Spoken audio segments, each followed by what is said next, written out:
그래서 조건들이 점점 까다로워질 겁니다. 그래서 예제 호번 같은 스타일로 나오지 않고 조건들이 뭐 붙여서 나올 건데 그 조건 하나하나를 개별적으로 우리가 이제 하나씩 배우게 될 거야. 그 첫 번째로 예제 10번. 주제가 뭐야? 이웃한다와 이웃하지 않는다. 요거 푸는 방법에 대해서 한번 알아봐. 이웃한다. 어떻게 푸냐? 그리고 이웃하지 않는다. 어떻게 푸냐?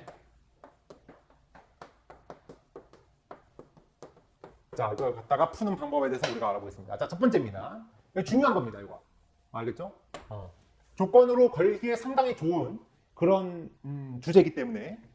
자, 1번 문제 갑니다. 1번 문제 하기 전에 일단 주체가 뭐냐면 남자가 4명이 있어요. 그리고 여자가 지금 3명인데 잠깐 선생님이 설명할 게 있기 때문에 여자 잠깐 2명으로 바꿔서 먼저 설명하고 넘어가겠습니다. 알겠어요? 자, 1번과 2번 문제 풀겠습니다. 자, 1번은 여자 이웃 여자 이웃 한다야. 여자끼리 이웃하도록. 이걸 6명을 배열하는데 여자가 이웃한다야. 그 문제 푸는 방법을 알아야 돼. 자, 이웃한다. 이웃한다 푸는 방법은 어떻게 푸냐? 바로 묶어서 계산하면 됩니다. 이거 중학교 때 나오는지 모르겠는데 선생님이. 자, 중학교 때 나왔다면 중학교 때 배웠을 거야. 이웃한다가 나오면 묶어서 계산한다. 그러니까 하나로 생각하는 거야. 어떻게? 자, 남자가 4명이 있고요. 서로 다른 4명의 남학생이 있고 서로 다른 2명의 여학생이 있는데 여학생끼리는 떨어지고 싶지 않은 거야. 그래서 얘를 이렇게 묶어버려. 묶어서 마치 얘를 한 명처럼 취급하는 거라고. 그래서 1명, 2명, 3명, 4명, 5명을 배열하는 거지. 그래서 5명을 배열해. 5팩토리야. 그럼 끝나는 거야. 그런데 문제는 이 5명 배열하는 그 과정 중에 이 여학생 2명이 그 자리에서 이렇게 둘이 왔다 갔다 이렇게 거릴 수가 있는 거잖아. 맞지? 그래서 그것까지 곱해줘야지. 그 각각의 경우에 대해서 여학생 2명이 배열하는 2팩토리야. 그래서 얘 같은 경우는 이제 이게 120이고 2니까 240까지가 들어가는 겁니다. 알겠지? 이렇게 해서 이웃한다가 나오면 묶어서 계산하면 된다. 오케이. 2번 갑니다. 2번 뭐예요? 여자가 이웃하지 않는다. 이게 문제죠? 여자끼리는 이웃하지 않는다. 자, 그러면 이제 이 이웃하지 않는다 푸는 방법을 이제 설명을 할 건데, 자, 이것 때문에 선생님이 이걸 숫자를 살짝 바꾼 거거든. 자, 이거 문제를 한번 풀어볼 건데, 이제 이런 아이디어로 풀게 되는 거야. 대박. 이웃하지 않는다. 아, 어떻게 풀지 이제 생각을 하다 보니까, 이웃한다가 240까지잖아. 그러면 이 전체 경우의 수가 있을 텐데, 이 전체 경우의 수에서 이웃하는 240까지 경우를 빼면 이웃하지 않는 경우가 나올 테니까 그 방식으로 가보자 라고 생각해서 그렇게 푸는 거라고. 자, 한번 해볼까요? 그럼 전체 경우의 수는 뭐가요? 전체. 아무런 조건 없이 이 6명을 배열하는 거지. 전체는 6팩토리얼입니다. 그 중에서 이웃한다가 뭐야? 이웃한다가 요 240까지였죠. 240까지. 그래서 전체에서 이웃한다를 빼버리는 거야. 그리고 이게 이제 720까지거든. 720에다가 240 빼니까 이러니까 480까지가 나오죠. 480까지. 그래서 2번 문제 480 이때는 다행히도 정답이 됩니다. 그런데 문제는 말이에요. 문제가 10번 문제가 요거였죠. 설명이죠. 다시 풀겠습니다. 1번 이웃한다. 묶어서 계산은 맞습니다. 이건 어떤 문제든지 간에 이웃한다가 나오면 무조건 묶어서 계산하는 거예요. 자, 한번 해볼까요? 자, 여학생 3명 묶어서 계산합니다. 이웃한다가 나왔으니까 여학생 3명 묶으라고. 이렇게 해서. 그럼 마치 지금 몇 명처럼 보여? 하나, 둘, 셋, 넷, 5명처럼 보이지. 그럼 5팩토리얼 갖다 쓰고 이 여학생 3명들끼리 왔다 갔다 거릴 수 있으니까 얘가 3팩토리얼이니까. 그래서 얘가 120까지에 이게 6이니까 720까지가 나오게 됩니다. 이렇게 되세요. 근데 이 2번 문제 풀 때가 이제 중요한 거야. 2번 똑같은 방식으로 풀어볼게. 어떤 방식으로? 이웃하지 않는다니까 전체에서 이웃하는 경우를 빼버리면 되지 않을까라는 그 아이디어로. 그럼 해볼까요? 전체의 경우의 수가 몇 가지예요? 7명이죠. 7팩토리얼입니다. 그리고 이웃하는 경우의 수가 720까지죠. 자, 뺄 겁니다. 그 뺐더니 7팩토리얼이 몇이냐면 6팩토리얼이 720이었잖아요. 거기다가 또 7을 곱해주면 되는 거지. 그래 7팩토리얼이지. 그래서 7이 14에 77, 49, 5040까지가 나오거든. 얘가 이제 5040까지인데 거기서 720을 뺄 거니까 4320까지가 나오게 되는데요. 이렇게 써서 정답 제출을 하고 해설지를 보고 채점하려고 했더니 답이 땡이야. 정답보다 엄청나게 많은 숫자로 여러분들은 숫자가 쓰여진 걸 보게 됩니다. 그럼 여러분들은 이제 스스로 공부를 하게 될 건데 어떻게? 이렇게 자기의 생각이 옳다라고 생각해서 이렇게 풀었어. 근데 이제 채점을 할 거 아니야? 앞으로 이제 수열과 조합은 이런 식으로 공부를 하셔야 돼요. 되게 중요한 얘기인데 스스로 공부하다가 채점을 했는데 정답 틀렸는데 해설지의 답과 비교했을 때 내 정답이 해설지의 정답보다 너무 많아. 그러면 그 자리에서 해설지를 먼저 보시는 게 아니고 다시 돌아와. 내가 뭘 더 셌을까? 그러니까 내가 정답이 더 많은 거잖아, 경우의 수가. 그럼 내가 무엇을 더 센 거잖아. 무엇을 더 셌을까? 그걸 생각하라고. 그럼 반대로 나의 정답이 내가 쓴 답이 실제 정답보다 숫자가 적어. 그러면 다시 돌아와서 내가 무엇을 빼먹었을까?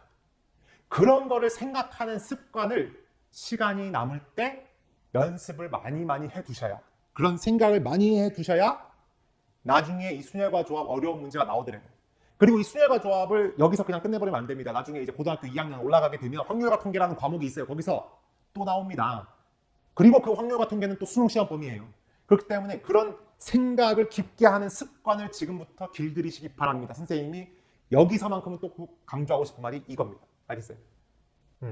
자, 다시 본론으로 돌아와서 이렇게 쓰게 되면 정답과 훨씬 많은 숫자가 탄생되었어요. 그러면 다시 돌아와서 뭐 해라? 내가 무엇을 더 셌을까? 그걸 고민하고 생각해라. 잘 봐. 나의 생각은 이거였지. 전체에서 이웃한 것을 빼면 이웃하지 않는다가 나오지 않을까? 그런데 답이 틀렸잖아.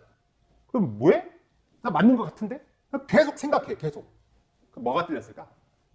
이웃한다 다시 가볼까요? 이웃한다. 이 720까지가 어떤 경우야? 이 세 명이 몽땅 이웃한 경우를 센 거지. 그러면 얘는 뭐야? 얘는 전체 경우에서 3명이 몽땅 이웃하는 경우를 뺀 거지. 정확히 말해서 3명만 이웃한 걸 뺀 거야. 근데 문제에서 뭐라고 그랬어? 이웃하지 않은 것을 구하래. 그러면 2명이 이웃할 수도 있는 거 아니에요. 2명만 이웃할 수 있는 거 아닙니까? 그러니까 얘는 지금 3명 모두 이웃한 것만 뺀 거죠. 뭐도 빼야 돼. 2명만 이웃한 것도 빼야죠. 그럼 그렇게 접근을 해야 돼. 근데 그렇게 접근하려고 봤더니 계산이 너무 복잡해질 것 같아. 왜? 잘 봐. 이거 빼서 이것까지 잘했어. 그럼 이제 뭐도 빼야 된다고? 2명만 이웃하는 걸 빼야 돼. 그럼 이제 2명만 이웃하는 경우가 이 여자 3명이 같은 여자 3명이 아니잖아. 서로 다른 여자 3명이잖아. 이 중에서 어느 2명만 이웃할 것인가를 또 정해줘야 돼. 어떻게?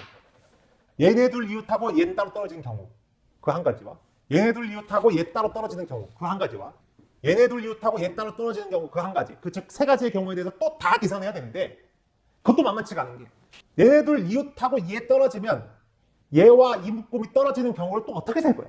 이것도 만만치 않아. 그래서 나오는 아이디어는 이제부터 여러분들이 이웃하지 않는다는 푸는 방법을 정확하게 보시는 겁니다. 이웃하지 않는다가 나오면 이웃한 경우를 빼서 문제 풀기에 너무 복잡하므로 반대로 생각해. 어떻게 하냐면 바로 이웃해도 되는 것이 있을 거야. 이웃해도 되는 것부터 배열을 하십시오. 그렇게 접근하면 이건 무조건 풀리게 될 겁니다. 자, 한번 해볼까요? 어떻게 풀냐?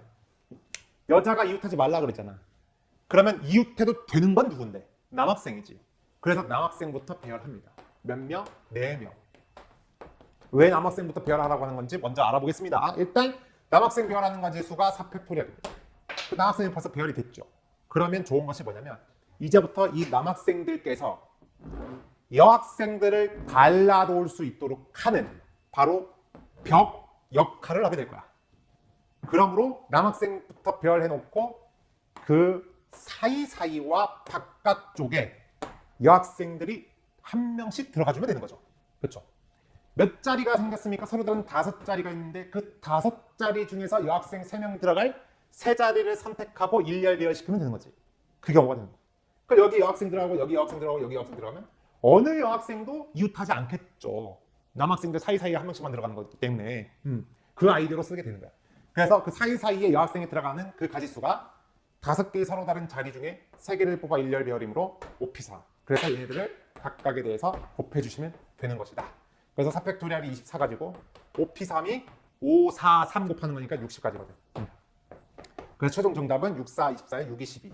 1440가지가 나오게 됩니다. 방금 풀었던 그 정답 4000 몇 가지였죠 아까? 그러니까 5040에서 이거 721 뺐으니까 4320가지로 생각했던 것이 실제 정답은 1440가지예요. 그러니까 너무 많이 센 거죠 내가. 그렇게 차이가 있을 때는 내가 무엇을 잘못 계산했고 무엇을 더 셌는가를 꼭 확인하면서 앞으로 그렇게 공부하시면 좋을 것 같습니다. 자, 그럼 정리해 보겠습니다. 앞으로 이웃한다가 나오면 어떻게 계산한다? 묶어서 계산한다. 이웃하지 않는다가 나오면 어떻게 계산한다? 이웃해도 되는 것부터 배열해서 그렇게 해서 걔네들 사이사이에 이웃하지 않는 녀석을 배열함으로써 그것으로 계산한다. 이렇게 해서 알고 계시면 되겠습니다.